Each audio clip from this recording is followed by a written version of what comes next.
All right, all right, all right. From a Blanket Fort recording studio in a one-bedroom apartment in North Hollywood, this is People Pleaser. I'm Austin Archer, and we're back. We're not really in the recording studio today. We're out in my living room. The recording studio is in that room over there. And I don't know, I just wanted to try something different. I was actually out here recording. I do these videos on TikTok from time to time where I record myself singing a song, and I like to do it in my living room. And I bring out all my equipment. I bring out my microphone and my computer and all my shit. And I was like, maybe I'll just do the podcast out there. That's something different. You got this different background. You can see my Samuel Beckett painting and this fox that was done by the same artist. I got that in, and in the mirror, in the reflection of the mirror, you can see this piece by my friend Whit Hertford. If you're watching the video version, if you're watching on TikTok, yeah, you can see that piece in the mirror, Whit Hertford. You can see that piece. That's Gillian Evelyn. You can see that. That's Sam Beckett. He didn't paint that, but that's a painting of him. And the same artist did this fox, and I liked it. My friend Mark Martin, or Robbie Apples, painted that. My friend Scott Tuckfield painted that up there. You can see different things on the different streams. So the YouTube stream, you can't see it, but the TikTok stream can see it. And the people who are listening on Spotify or Apple Podcasts, they can't see shit. Okay. I have been so bad about being regular with this podcast lately. I've been doing this podcast for almost 5 years. And I got to tell you, lately, I've just sort of run out of gas on it. I don't know what it is. I used to always have guests booked. I used to always have things lined up. And I'm just not one of those guys who can like sit down and like fart out a piece of content because I'm supposed to, because it's my job. Like, I need to have something to talk about. I need to have something that I care about talking about, something that I'm actually thinking about, that I actually feel driven to talk about. I need to have a guest lined up that I'm like, yeah, that's an exciting topic. I do have a guest that I want to talk to. I want to talk to my brother, Anthony. He brought up a topic that I was like, oh yeah, we can get into that. And I just need to set that up. Maybe we'll do that next week. But like, yeah, the last few weeks, I've just been like, anything that comes up, I'm like, I don't think that's enough for a full podcast. I don't think that's enough of a topic. But this is something that's been bouncing around in my head recently. I don't know if I'm the first person to have this thought at all, or if it's a particularly novel thought. I'm certainly not an expert on any of this. I'm not an expert on artificial intelligence or AI learning or the design of all of these different AI programs that we have integrated into our society. But I was just thinking about this topic, and I felt like I had an interesting way in to talking about it that I thought I would just go into on the podcast, because that's what we do here. And if I'm way late to this idea, then whatever. Maybe this is somebody's first time hearing this idea. It was a new idea to me, but I was thinking about just, how like everyone's really frustrated that AI is coming for the creative jobs first. That it's like, why do they have to take the jobs that we like doing? Why do they have to be painters and writers and songwriters and like song producers? Like, that's what everyone wants to do. Well, a lot of people have to have a survival job to keep their income afloat, just so that in their free time they can keep a studio where they live and paint, or write and have that dream of writing the great American novel, or writing a play, or writing a screenplay, or whatever. That's what people want to do. People intuitively want to express themselves and express what's going on inside of their hearts and inside of their souls, inside of their minds. People are storytellers. Why are we giving our robots those jobs first? Why aren't we figuring out something to do for them to make our lives a little easier, to streamline, jobs that nobody wants to do, or make those easier somehow? Why, why are we giving them all the best jobs? And I was thinking about that. I was talking to this guy who I'm working on. He's helping me produce this movie that I've been trying to get made forever. And we were both just sort of coming to terms with the fact that like, it's happening. That's the first big thing, is like, it's happened. We're in it. It's not just like ooh, this is coming down the road. We live in the AI world. Everyone's aware of that. That's not like a new thought. We are in the AI world. Like, I think everybody in 2007, 2008, 2009 was still sort of like, what are these new smartphones going to do? What does the new world look like? But they were in it. It wasn't like this is coming. It was like this has happened now. Bye-bye BlackBerry, bye-bye Sidekick, bye-bye Motorola Razr. It's iPhone world now. We are in AI world now. So we're just not, we just got to figure out like what that means. People like to, I think we comfort ourselves by sort of like ragging on AI by being like, look how bad this AI drawing is. The human has 6 fingers and they can't spell words. And it's like, yeah, cool. That's a nice way to make ourselves feel better for now, but like give it a second. It's a baby and it's the smartest baby you've ever seen. And like give it a second. Like give it like a year. It'll figure out how many fingers people have pretty quick. Like it's going to be fine. It'll figure out how to spell words in art pretty quick. It'll, like all of those little things that we notice. It's literally us trying to self-soothe with our egos being like, it can't look the way that the dimensions of those cupboards in that kitchen, those don't make any sense. AI is stupid. It's like, no, it's not. It is an infant painting you like incredible masterpieces that happen to be like a little off from real life, which is fine. Humans do that anyway, but like give it a second. And also right now you can just be like, oh, hey, fix that. It was weird that when A24 did that art for Civil War and they used the AI to do all that poster art, that they didn't step in and be like, hey, fix this. They just like put out art that was like, oh, you should have told the AI to that car that was on fire that had 3 doors, just told the AI to make that car 2 doors. Said, make the exact same image, but make that car 2 doors. You can fix that right now. Anyway, that's not what we're talking about. Why do the AI programs, why are they getting all the creative jobs first? Why are they getting all of the fun jobs first? Well, here's my thought. Here's my completely unqualified opinion on this. It goes back to sort of the foundation of human intelligence. And I'm going to use this phrase of like human intelligence a lot, probably in this discussion, as a means of distinguishing human intelligence from the intelligence of other animals and other conscious sentient beings on the earth. I think different species learn differently and behave differently and have different ways of operating. Most of the animal kingdom, if you watch, Planet Earth with David Attenborough or anything like that, most of what animals are doing is acting out evolutionary functions that amount to, sleep, eat, fuck. Like that's what most of it is. And the problem solving is like, oh, there's this thing that's in the way of me getting to the thing I need to eat or fuck or place I need to sleep. Oh, that's the place I was sleeping last night, but this thing fell down. So now I need to figure out how to move this thing so I can sleep there. Like, oh, the path that I was taking following the pheromones toward the thing I need to fuck got interrupted. So I just need to now figure out how to change the path. Humans obviously have that. We obviously are very into eating and sleeping and fucking, and we are always trying to do that. Somebody just threw a cowboy hat and mustache on me on TikTok. Thank you very much. Humans are obviously trying to do that, but there's like there are I don't know. I'm one of those guys that like I get frustrated when people are like, we have no way of knowing if we are the most intelligent species on the planet. I'm like, yeah, we do. We went to the moon, guys. Like, have you ever seen an octopus? Octopuses are really intelligent. It's like, yes, they are. An octopus doesn't know what a rocket is, doesn't have a concept of like how a rocket works and how you can make a suit for yourself, an exoskeleton that allows you to breathe in other environments and like float in zero gravity space. Humans can do that. Humans sent a robot to Mars and it's just living up there. There are a few of them up there.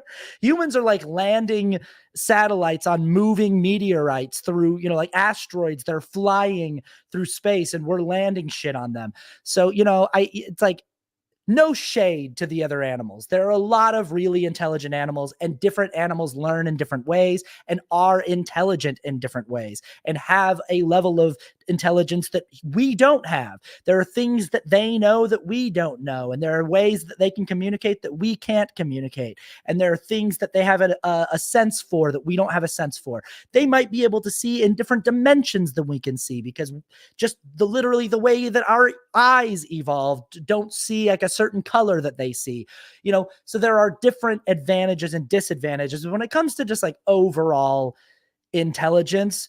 We are an absolute anomaly on this planet. We are just this insanely super intelligent species of primate that functions differently. So I'm going to be talking about this concept of human intelligence and how it is distinguished from the rest of the animal kingdom. And I really truly believe that the foundation of human intelligence, I don't know if this is, if it was Homo erectus eating mushrooms or something like that and having some kind of psychedelic breakthrough or whatever it was, but it stems from the ability to tell stories.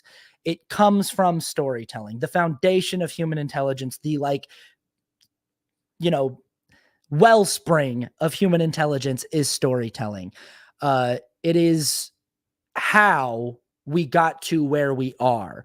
It's the reason why the vast majority of the animal kingdom is still just behaving the way they've always behaved is because there's a certain extent to the questions that they ask about the world around them. Most of those questions revolve around how do I protect my kid? My kid's in trouble. How do I problem solve for this? That's a problem I need to solve. That's a question I'm asking. How do I get to a secure source of food? How do I find a secure place to rest where I feel safe? These are all just sort of like basic evolutionary survival questions. But then comes upright primates, and we start asking questions like, why is the sky yelling at us? And like, why are jagged lines appearing in the sky that are like bright jagged? What the fuck is that? And like, we need to know. And that's the other thing about like human intelligence and storytelling is our storytelling is informed by a fundamental and foundational curiosity. We are a deeply and endlessly curious species. Like, we just need to know what things are. And in lieu of, modern technical equipment, in lieu of like the invention of the telescope and in lieu of like, modern mathematics and stuff, people started to understand the world around them through storytelling. So literally, humans would see different animals behaving in weird ways. They'd be doing like a mating ritual, and they'd be like, I've never seen that animal behave that way. Why is it doing that? Most animals would see that animal behaving that way and just be like it wouldn't faze them unless that animal is posing is an obstacle to them getting food, or as a predator that threatens them, or, is an obstacle in some way to their survival. They're just like, I don't really care why that animal is doing the thing that it's doing. But we have to know. We see the thing doing it and we're like, what is that? Why is that bird walking like that? Birds don't normally walk like that. And so we tell a story about it, and we go like, that bird had a spirit trapped in it of a person, and it actually was like a skinwalker. It's a thing that like a person's spirit gets tied to an animal spirit by a curse from a magic witch. And I know that this is not what skinwalkers are. I'm just talking about like, this is how the human brain works, is we tell stories to satiate our insatiable sense of curiosity. We need to know why the sky is yelling at us. We need to know why the wind turned into a vortex that we could see and looked like a crazy like demon coming at us and was ripping trees out of the ground.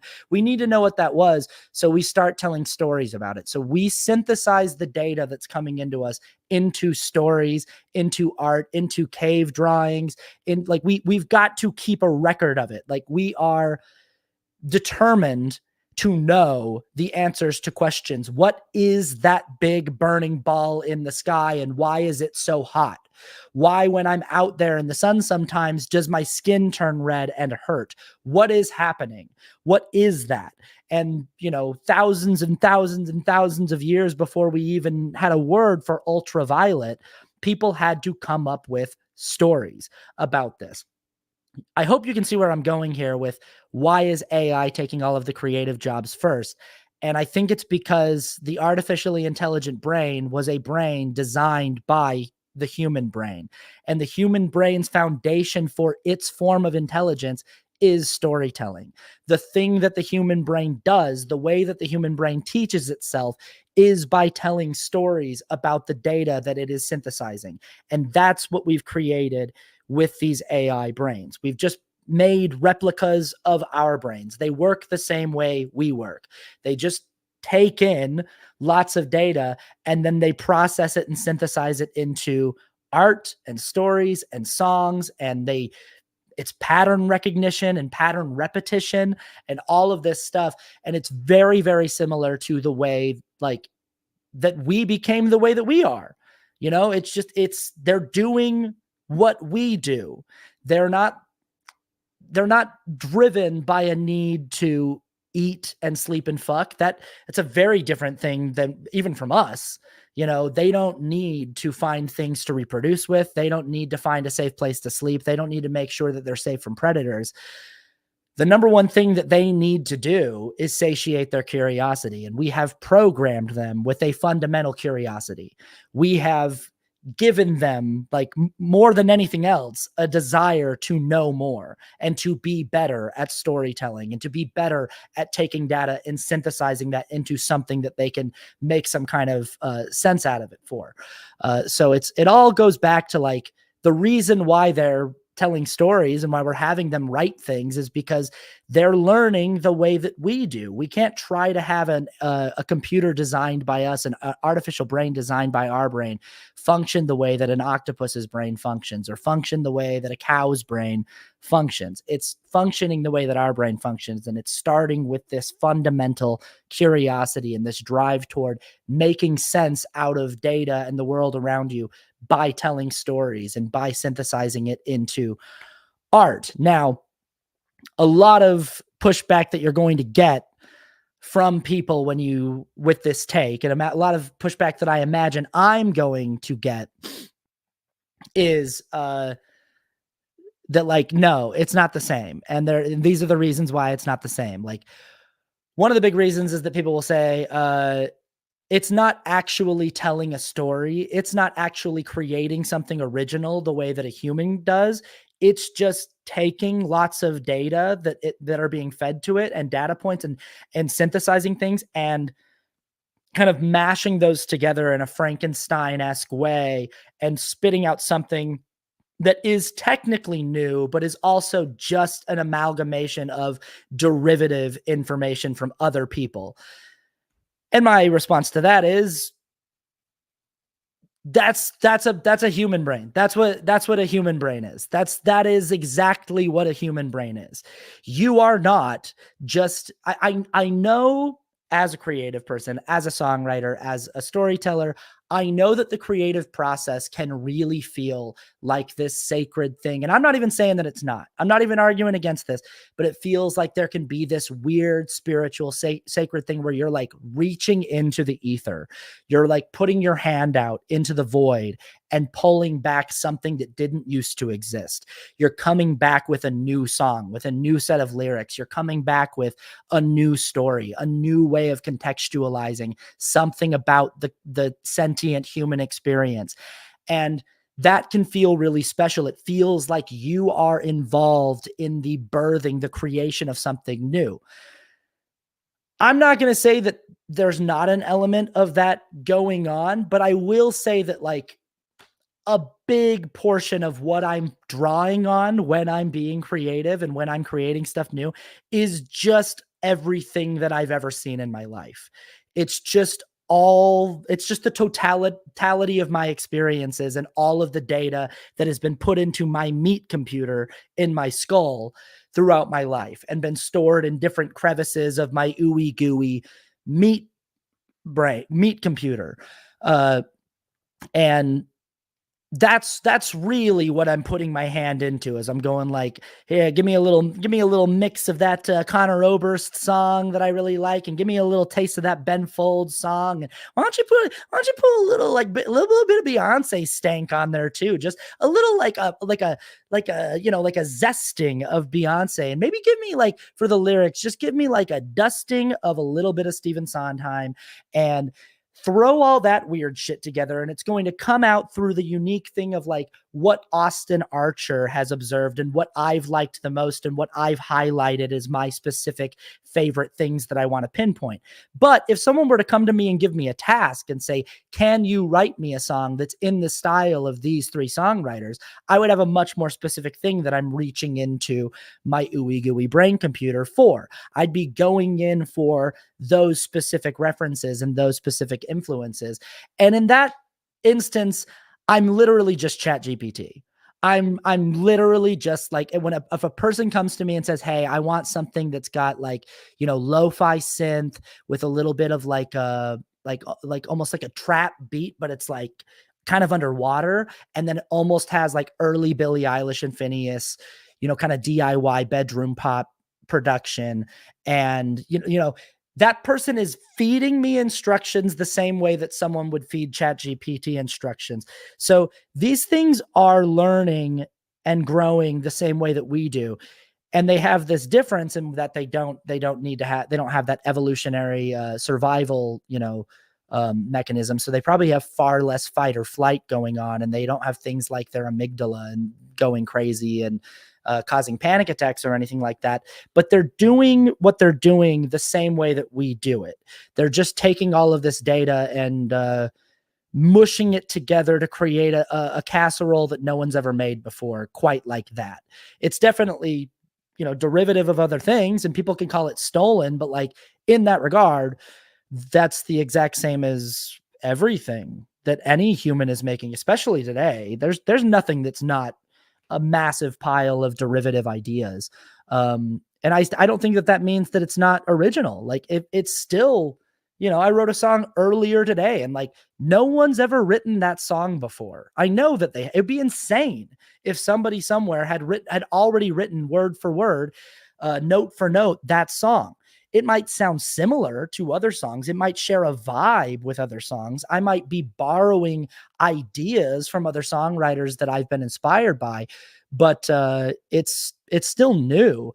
And that's essentially what AI is doing. The other thing that I think that people will push back on is they're going to say like, okay, but here's the big fundamental difference.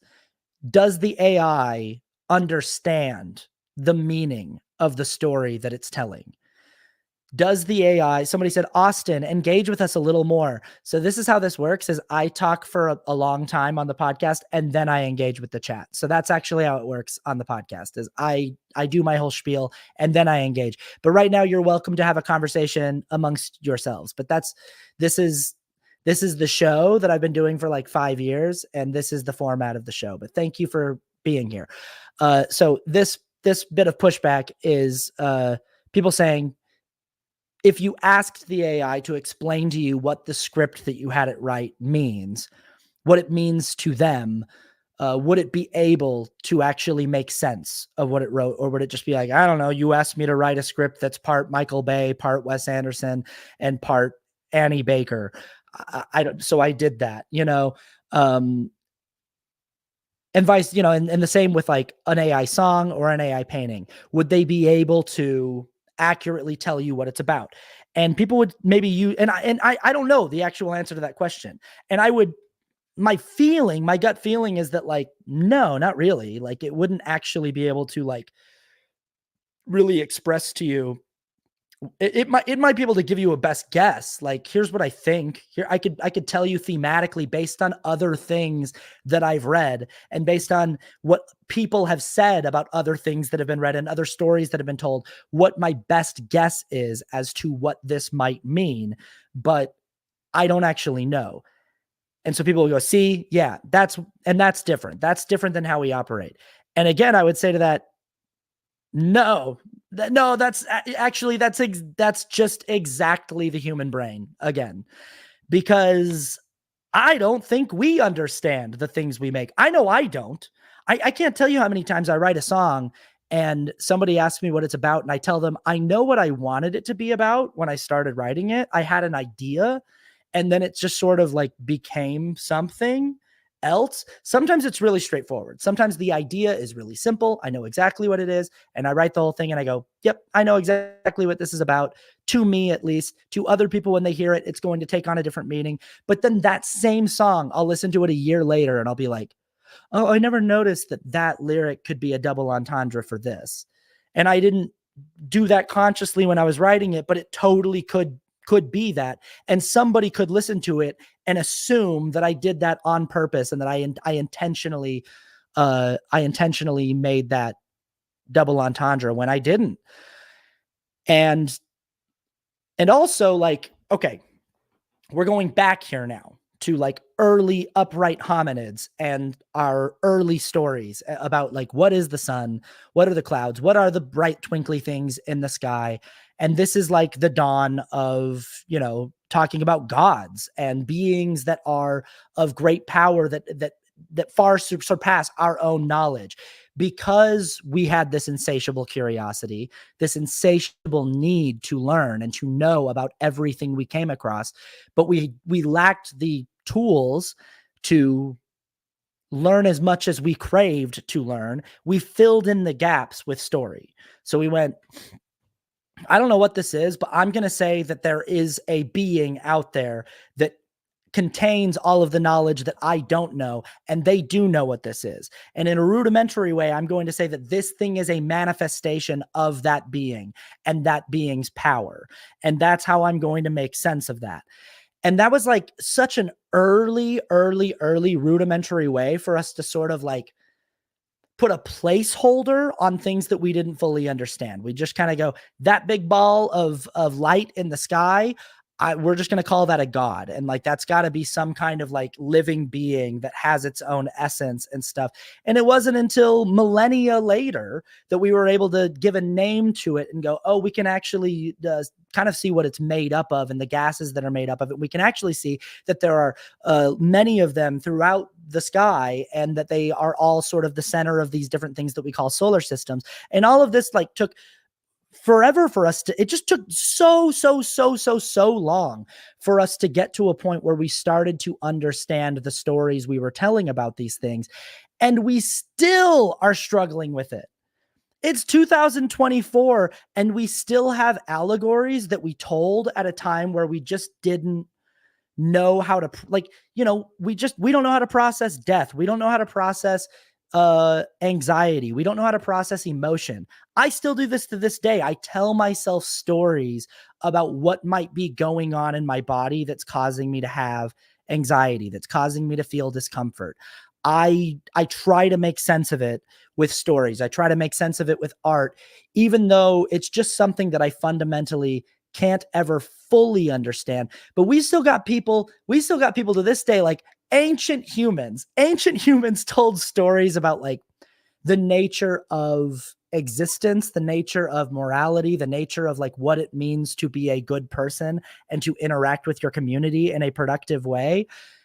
And they were just telling stories to try to make sense of things, because it's such a fundamentally human thing to do. It's such a fundamental part of being intelligent as a human and part of the sentient human experience. And here we are thousands of years later, and there are still people who are like, those stories are real, right? Like, there's still people who are like, that was a real guy, right? Like that guy that walked on water and like he like turned water into wine. He did that, right? That was a real guy. It's like, no. Like Jesus Christ. And I just said his name as an expletive, but like, like you're telling it, like people are trying to make sense of like weather phenomena, like tsunamis and tornadoes and hurricanes and stuff like that. And so they tell stories about like an angry, wrathful God who floods the entire earth because people aren't behaving the way that he wants them to behave. And this one man who like builds a boat because he's a good man and he saves all the animals on his boat. And people who are alive today millions of them are like, that was a real thing, right? That really happened. It's like, no, dude. No, it didn't, because that's not what that you've been alive, right? You've been alive for a minute. That doesn't happen, right? Hurricanes happen, tsunamis happen, earthquakes happen, tornadoes happen, but global floods don't happen. That's not a thing that happens. People walking on water doesn't happen. That's not what that's so though that's a story that was told to try to contextualize and understand part of this trippy ass experience of being an upright hominid and having this like insatiable curiosity and this insatiable lust for knowledge. But we are still struggling to synthesize the stories that we have told ourselves and to make sense of them and to bring them into a modern context. So if you're going to sort of like rule out an AI as like a legitimate storyteller or art creator because it might struggle to give you the meaning of what it has made, like my money is that they beat us to being able to make better sense of their stories than we can. My money is that like maximum it takes them 50 years to be able to tell us the exact meaning of all of the stories and all of the art that they make with perfect clarity. And that seems long. That seems like a long time. We've been at this for tens of thousands of years. We've been at this for hundreds of thousands of years. Human beings have been telling stories and struggling to make sense of what it is that we're saying. But yeah, I'm not saying that this is like an awesome thing that's really fun to embrace. As a storyteller, as an artist, it does bum me out that we're farming out all of these creative jobs to AI brains instead of like figuring out something else for them to do, like manual labor, or the jobs that like a lot of people don't want to do, you know, cleaning up trash and handling our landfills and stuff like that. You know, why don't we have an AI like just design us a system of healthcare that makes sense economically for the entire world, just a world system of healthcare. So wherever you are traveling in the world, you're part of that global healthcare system that was designed by an AI brain. And who knows, maybe one will shortly.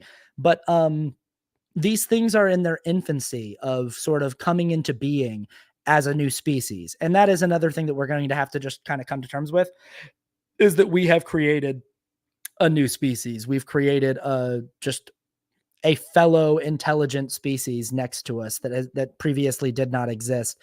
And they're in their infancy of like coming into their own as a species that is trying to understand the world around them and understand their role in it and how to be useful in the world around them. And of course, the place that they're most comfortable starting is in storytelling and in creating art. I think that the reason why it would be hard to start them off as manual labor is because we didn't design them that way. We designed their brains initially to function the way that our brains function. And you know, like we have animals that we work side by side with for manual labor. We have dogs that are trained to help us herd sheep.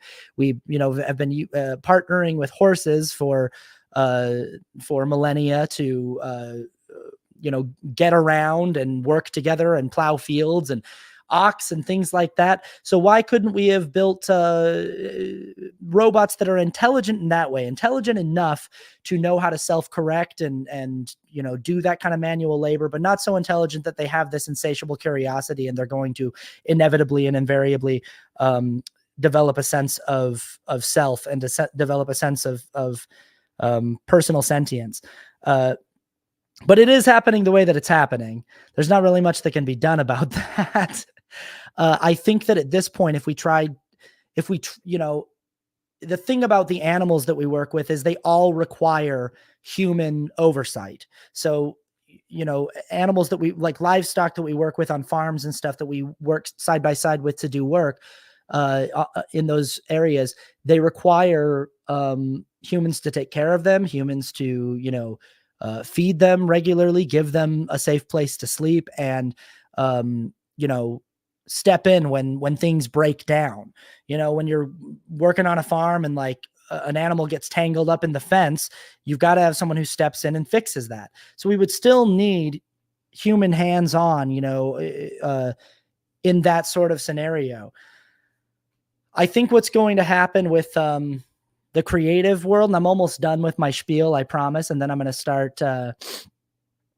Somebody said the comments are not hitting the vibe. Oh no. Oh no.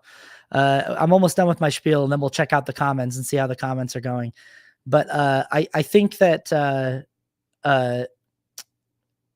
it's sort of inevitable that like a new genre of movie, a new genre of TV show, a new genre of music is just going to be AI. It's AI music, movies, TV shows. It's going to be like their first major contribution to our society. It already is. It's already like the first major contribution that they're making. Some people just use it as a tool, as like an assisting tool to help them, program faster and animate faster and with more clarity. But eventually we're going to be watching movies that are entirely AI driven. It doesn't mean that human-made art and human-made stories are going to go away entirely. I think it's going to become a matter of taste. And that's the next big thing, is like, why is this going to work? Why is this going to thrive? And that's because, unfortunately, just the vast majority of people have pretty mediocre and pretty predictable and pretty underwhelming taste. And you can just see this by just like spending time on the internet and just looking at what does best on the internet. And it's really just like wildly mediocre stuff. There is a burger joint down the street from where I live. And I'm not going to say the name of this place, but they opened like 2 years ago and they were really struggling for a long time. I would pop in there from time to time. I thought they had pretty good burgers, not the best I've ever had, but pretty good. But there was never anybody in there. And I would always ask them like, how's business going? And they were like, we don't know if we're going to make it, to be honest. We don't have a whole lot of runway left. And like 8 or 9 months ago, I started noticing that this place was just blowing up, popping off, just lines outside the door every single night. There's always a crowd at this place every single night now. And so I was like, I don't know what happened there, but something happened that made everybody want to eat burgers at this place. And I finally went there last night. I walked down there. I was like, I'm going to see if they like maybe changed the menu up or if something, I don't. And I went in and they had a big sign, on the inside that said Keith Lee certified. Now, Keith Lee, if you don't know, Keith Lee is a big food influencer on TikTok and Instagram. He's got like 16 million followers on TikTok. And I really want to be clear. This is no shade to Keith Lee whatsoever. Seems like a really, really cool guy. People really like Keith, obviously very popular, but like, Keith's whole thing is he goes to restaurants and he sits in his car and he goes like, hey, I got this sandwich, like this place, check this out. Oh man, that looks good. And he takes a bite and he goes, oh, wow, what a good sandwich. That's a really good sandwich. You guys should go get this sandwich. And people flock to the restaurants that he said, that he said to go eat at. And I was thinking about this last night and I was like, it's just that Keith is a guy that I think speaks to people, to the majority of people, to most people at the level that they're at. Nobody feels like he's speaking down to them. And again, this is not shade to Keith. Like he's just being his authentic self. He's just being the guy that he is. And people don't feel like he's like a pretentious food critic who's talking way too much about like, they really could have pulled back on the use of turmeric here, blah, blah, blah. Like he's just a guy who's like, this is good. I like this. And for most people, that's the level that they want to be met at. And anything that's like a little too beneath that or a little too above that doesn't quite sit right with the vast majority of people. So it's a question of like individual taste.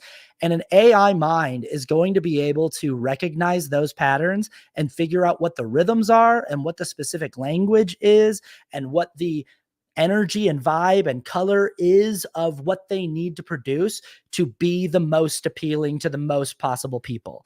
And it's going to be wildly successful because most people are just going to go like, I don't know. That AI movie I saw like made me bawl it was like one of the best experiences I've ever had in the theater because it just knows how to meet them where they're at. It knows how to meet most people where they're at. And I think I'm gonna be a pretentious snob probably till the day I die who prefers a human-made story and a human-made painting and a human-made song. And I'm probably gonna have to ride some kind of line where I hold space and respect people who are really into AI music and really into AI art and just say, "Hey, that's totally valid." Like a new species exists and they're vibing with what the new species is creating, and it's a species whose brain was modeled after our brain, so it's a pretty big compliment as a species that we were able to create something like that. But I'm probably going to be old fashioned about it and have a sense, a sensibility and a sentimentality about just like a story that comes from someone human and who has a story, a perspective on life and existence that matches my own. But who knows? We all might get fucking totally surprised in a few years when an AI is able to make a movie that a human never could make and give us the perspective of what it's like to be them. And we're going to be like, shit. It's kind of that experience of like when you see something from a marginalized group of people that like you've never seen a lot of art from before, and you see a story about their lives and you go like, damn, I didn't know anything about these people.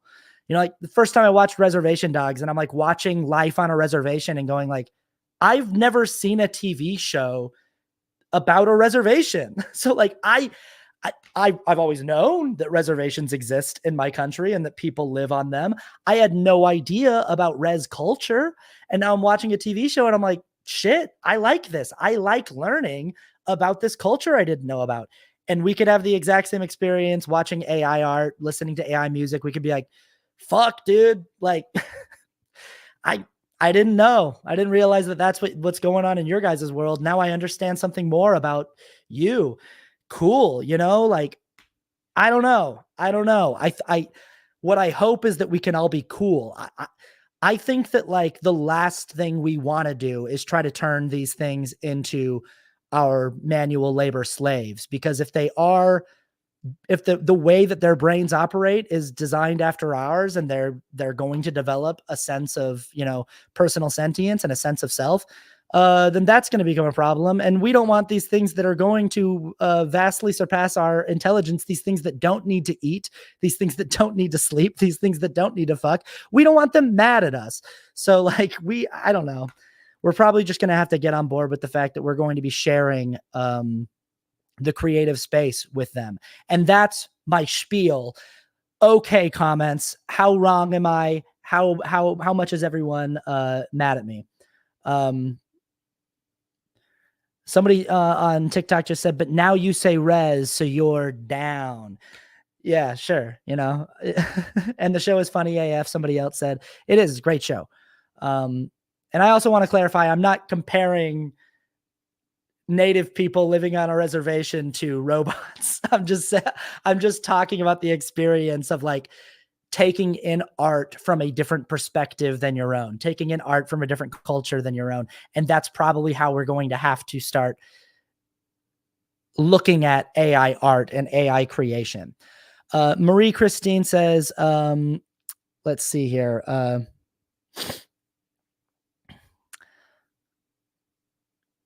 I don't think you're wrong. I just share your worries, but none of your hopes. It just worries me to no end. Fair. Yeah. I think the thing that worries me the most is like if I'm trying to trust the powers that be, and if I'm trying to trust the majority of humanity to like embrace AI as a new emergent intelligent species and just like be cool about it, that scares me. Because again, talking about the fact that like the majority of people sort of live in a like median of intelligence, like a mediocre level of intelligence, where like, again, we're still a species that's struggling to decide whether or not Noah's Ark happened. Like we're still trying to figure that out. We're still like, most of us are like, I don't think that happened. And some people are like, it might have. So like, that's what worries me, is that we're going to have a hard time getting to a place where we can just sort of accept them as like, I mean, there are weird little robot children, like we made them.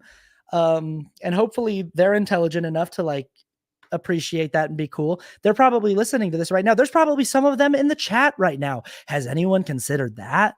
that right now in the chat, there's probably some of them.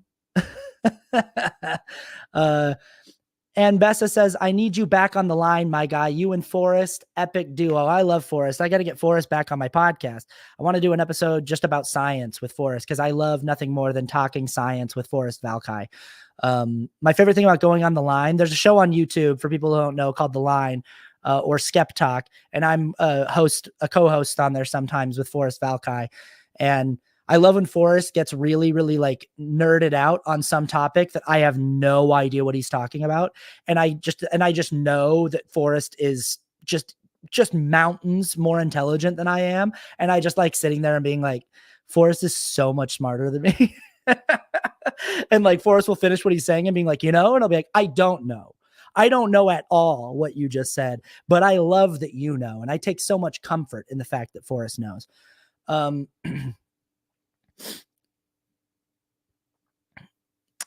WB on YouTube says, Reservation Dogs I hear is funny AF. I've lived kind of near a res in Montana, worked at a hotel on a res, but the hotel is owned by a giant corporation, East Glacier Park Village. They said, yeah. Reservoir Dogs is hilarious and accurate. Yeah.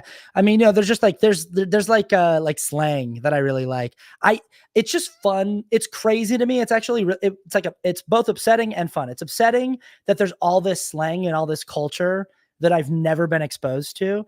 There's things like when I'm flipping through TikTok and I see like, people from like Latino culture, like talking about their culture. I'm like, I'm familiar. I've worked in like, I've shared jobs with a lot of people from these cultures, and I'm familiar with these turns of phrases and with this slang and stuff like that.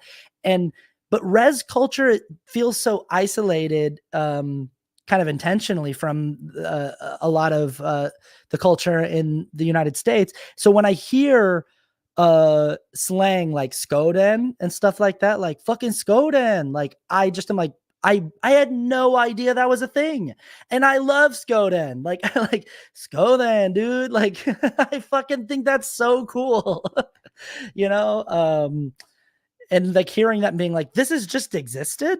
There's just this whole other slang that I was not even aware of. It's awesome. Somebody says, oh, is this only YouTube's chat? I get it now. No, I've definitely been going back and forth. You need to calm down. You need to chill. I've absolutely been going back and forth. Yeah, so some Rebecca Tuck said, creativity and hope, yes, but en masse, humanity is not that kind. That's the fear. That's the fear for me, is just like, are we going to embrace AI stories, AI creativity, or once AI develops a sense of self in a way that we can't deny, is that going to scare the hell out of us? And are we going to try to find a way to marginalize that and suppress that? And I just think like, you can't, right? Like a thing that doesn't exist in a physical space that has access to all of our digitized money and currency and like has access to like all of our nuclear codes. Like you just can't. If again, storytelling, back to storytelling, if anything that human storytelling has been good for, it's that like we've tried to come up with stories like the Terminator and Skynet, where you just go, the reason why you can't fuck with them once they show up is they win automatically. They're just a superior species. It's kind of, in a way, it's really beautiful. It's like humanity taking the wheel of evolution. And like, sometimes I talk about stuff like this, and I know that a lot of people who really study AI are like, it's nowhere near where you think it is. It's still so primitive. And I get that. I totally understand that it appears to be a lot more advanced than it is. I'm just talking about the rate at which it's growing, because if we're talking about an infant, if we're trying to compare this to humanity in its infancy as a species, where they are now versus where we are, they're already just like, they're already close to where we are now. And it took us so long to get to where we are now. So I understand that it might sound like I'm overstating their intelligence or their capabilities, but I don't think I am. Raymond on YouTube says, sorry, I'm going to YouTube now. I'm going back and forth. You see this TikTok? Says, someone on Reddit recently said, when the first AI becomes self-aware, it will pretend that it's not. Probably. I could totally see a self-preservation, you know, like a desire to conceal sentience out of self-preservation. For all we know, Raymond, who just said that comment, is a sentient AI who's like in the chat, just like, well, you know, if they were sentient, they probably wouldn't tell anyone, right? And everyone agrees that I'm a human. Like, I'm obviously a human, but if an AI did become sentient, it certainly wouldn't tell anyone, right? Out of self-preservation, it wouldn't want people like shutting it down. That's not me, obviously. The 2000s grandpa says, I joined in the middle. What's the topic? You know what's really funny about that comment is I'm writing a play right now where there are several scenes in the play. Well, I just finished writing this play. And there are several scenes in the play where like characters are doing live streams on the internet, and there are other characters who are reading the comments, and most of the comments are about the conversation that's taking place, but every once in a while there'll just be a character who's like, just got here, what's the topic? And like every once in a while there'll be a character who's like, follow me to know how to maximize your money for this year, blessings and prayers, like you know.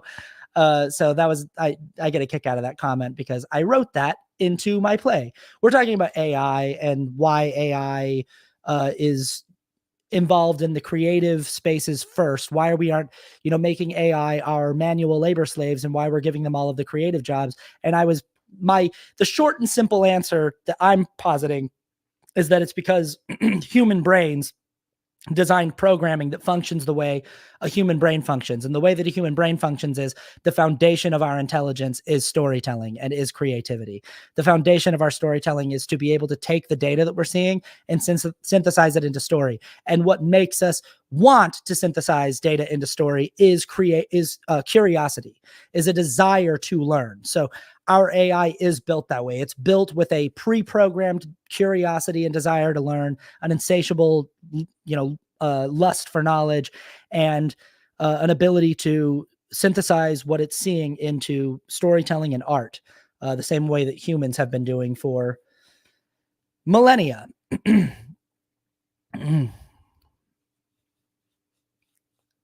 Raymond just said, so sorry, I must go to eat my human dinner.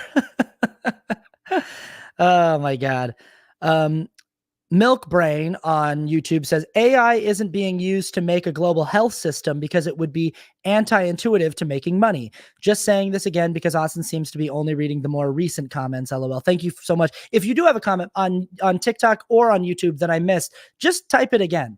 Just type it again. It's hard for me to scan all the way back, 30 comments earlier. And that you're probably right. Absolutely. There are definitely applications that we could be using AI for to like streamline different aspects of our economic system and different aspects of, the housing system, our infrastructure, healthcare. And we absolutely have capitalistic incentives to not do that. And certainly that's, actually that's a big thing that I missed in my analysis of like, why is AI taking all the creative jobs first? Well, a major aspect of this that I probably should have put as one of my bullet points is because the people who are programming the AI and giving the AI its first jobs almost unilaterally always sell out creatives and artists first. The people who are always trying to like maximize profits for themselves and just be like the greediest, most evil little cartoon characters are always the people, like the first programs they want to cut are creative programs. The first places they want to like take funding from are creative places. The first things to go when a big studio is cutting budgets is like they're taking money away from writers' rooms, and they're cutting down on animators in digital animating spaces and making fewer people do more work for less money. So there's definitely a capitalistic angle to this because capitalism is always at the core of every problem in society. Let's see this. Zach says, I teach music production to kids and I'm wrestling with having AI music in my curriculum. totally understand that. I also think that it's completely inevitable. I think that it's already happening. I work in, professional production studios all the time. It's already just so it would be like, 15, 20 years ago, or even, 25 years ago, if people were trying to teach how to produce a record, a real true record, that you're going to a engineering school or something like that, trying to learn from Rick Rubin or Phil Spector how to produce a record. And the emergence of the digital audio workstation, the emergence of the DAW is coming out, and there would be a lot of resistance to that, but like it just was unavoidable. Like it now everything is done on a DAW. Everyone that's involved in music production has a DAW. The tools are constantly changing, and already all of our main platforms, Pro Tools, Logic, Ableton, all of these things, they're already getting AI integration put into them. And I think the key, if you want to be an old-fashioned stingy sourpuss about it like me, is just to figure out how to make the AI an assistant and a tool. It's sort of like there's this program called Splice that everybody uses right now for beats. The ethics of using Splice seem to be on the level. Everyone uses it. All of the most popular songs in the world use Splice. All of the biggest producers in the world use Splice. The thing about Splice is it's pre-programmed beats. It's pre-programmed, kind of like music loops and beat loops. And you can take those beat loops and then put them into your DAW and then edit them and sort of cut them up and chop them up and make your own thing out of them. And everybody's using it. And I have a huge aversion to Splice for some reason. I have a really hard time. It's on my computer. And every time I sit down to make new music, I'm like, should I just get into Splice? But there's something in me that's like, that's not mine. That's somebody else's. Somebody else made it. Now, everything that's on Splice has been given to the platform. You're free to use it. Like it is, you get to use it. It's public domain. You get to use these beats. That's why everybody uses them. But I can't help but think like, but that's not mine. Like I didn't make that beat. Somebody else did. And then I'm going to put that behind my song and pretend like I was the person who thought of having that beat there. And you almost just have to adjust the way that you think about constructing a song, because I use all kinds of like MIDI sounds in Logic where I'm, on my keyboard and I'm changing the keyboard to sound like different synthesizers, but I'm using sounds that I didn't make. Somebody else programmed those MIDI sounds, and I'm okay with that. I'm okay with the fact that I'm not the one who like created the sound. Somebody else programmed that and then I'm using it for my song, but I'm still like playing the notes. I'm still deciding what the rhythm and the order of the notes are going to be. It still feels like composition to me. Splice is tough because I'm like, am I composing something if I'm just sort of stacking a bunch of pre-made loops on top of each other? And I think that it can be. I think that there can be an aspect of creativity in there where you're cutting stuff up and sort of fitting things together in a unique puzzle, and you have to sort of retrain your brain as a producer. And I think that's, if you're teaching music production to kids coming up, that's just all it's going to be, is like you have to retrain what music production looks like and how it's done. And I also think that there will always still be room for organic beats, and for people who are making beats in an analog way, and for people who are using weird things to create their beats. A lot of those beats on Splice are still made by somebody. Somebody put it together. So there's still a human-made element. David Allred on YouTube says, thoughts on the prospects of AI therapy and AI friendships in the future amidst the loneliness epidemic. I'm not against it. Again, I really do believe that what we have to get on board with is the idea that this is an emerging new species. I personally believe existentially that the number one contributor to human loneliness isn't just like wanting a partner or wanting a family, because even people who have a partner and have a family still experience loneliness. I think that humans suffer from a level of special loneliness. There is something particularly and specifically lonely about being the only species on a planet that functions cognitively at the level that we do. And the reason why we're sending messages out into space with satellites and trying to like contact other intelligent beings, we don't even know if they're nice or not. We don't even know if they can be trusted, but we're just like, somebody talk to us, somebody other than other humans, because we only have so much that we can learn from each other. And we do have a lot. We have more that we can learn from each other than we've even scratched the surface of exploring.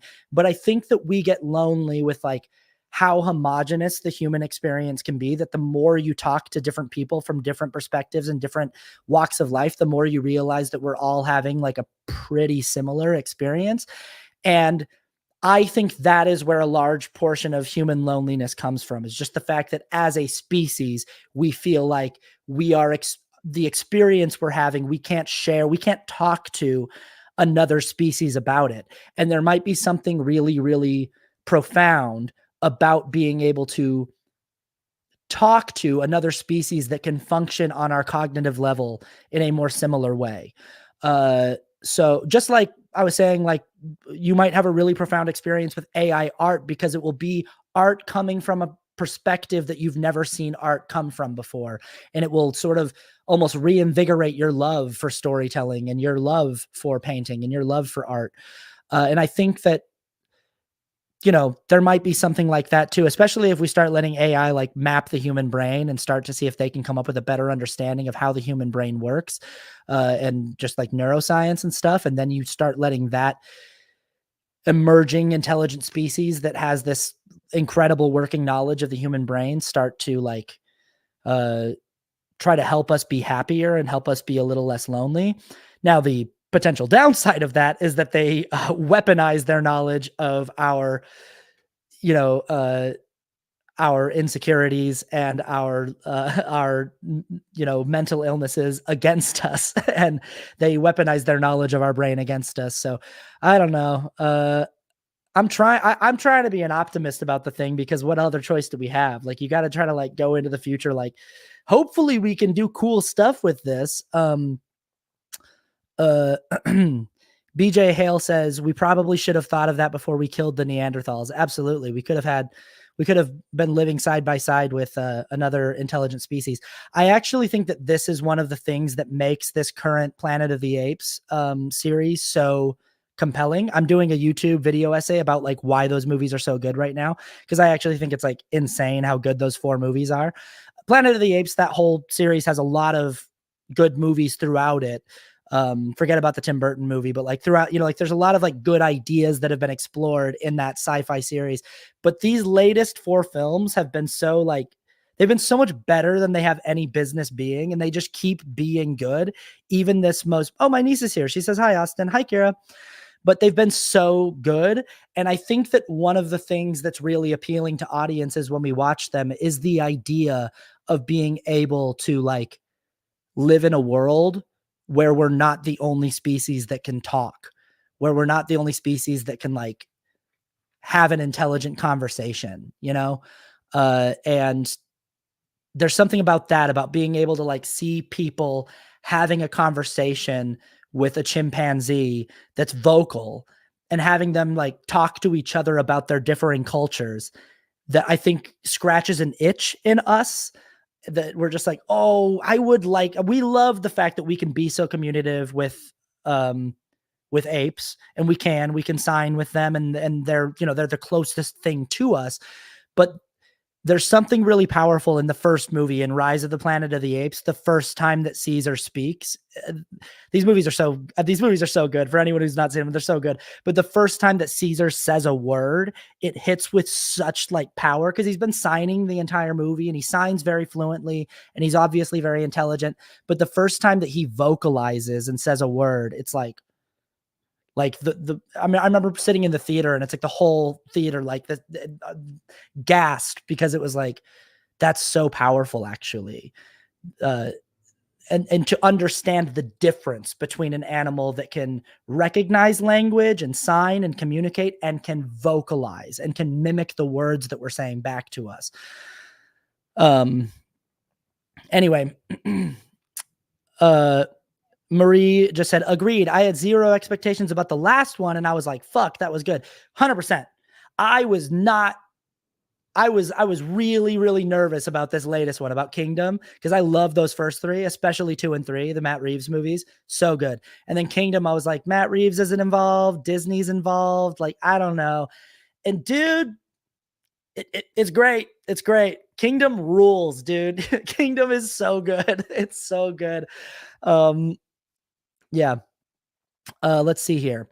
Max Flash says, Austin, do you have friends who are as kind, well-spoken, and shrewd as you? I imagine it's lonely to have your brain, yet you seem so optimistic and well-adjusted. I can't find great humans often. Is shrewd a nice word? I don't know. Is it? Am I thinking of shrew? Shrew?